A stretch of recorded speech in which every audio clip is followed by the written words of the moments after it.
از دختری بد زنی خوب نمی شود. زنت را درست انتخاب کن، زیرا 90% خوشبختی و بدبختیت از او وابستگی دارد. بهترین زن آن است که به شوهرش محبت ظاهر می کند. زنی هست که خانه می سازد و زنی هست که خانه می سوزاند. زیبایی زن تنها بعد از دوستداری پیدا می گردد. یکی از وظیفه های زن پس از خواب رفتن کودک خواب رفتن است.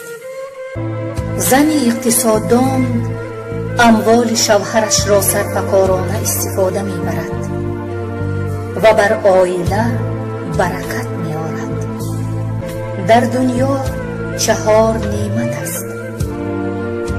با آن شخصی که این 4 نعمت نصیب می گردد در دنیا و آخرت خیرش را می بیند. زبان ذکر کننده، قلب شکر کننده، بدنی که به درد و غم طاقت می کند و زنی صالحه.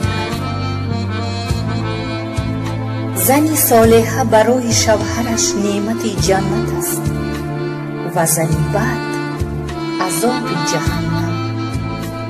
زنی صالحه باش تا برای شوهرت نعمت جنت باشی.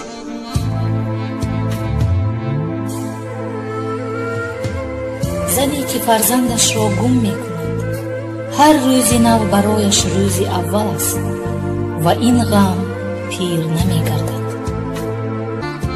یکی از مهمترین کار انسان در حیات انتخاب همسری خوب است. انتخاب کردن زن و مثل انتخاب کردن کتاب است. جلد زیبای کتاب انسان را به خود جلب می کند، درونش که خوب نباشد تا به آخر خواندنش خیلی دشوار است.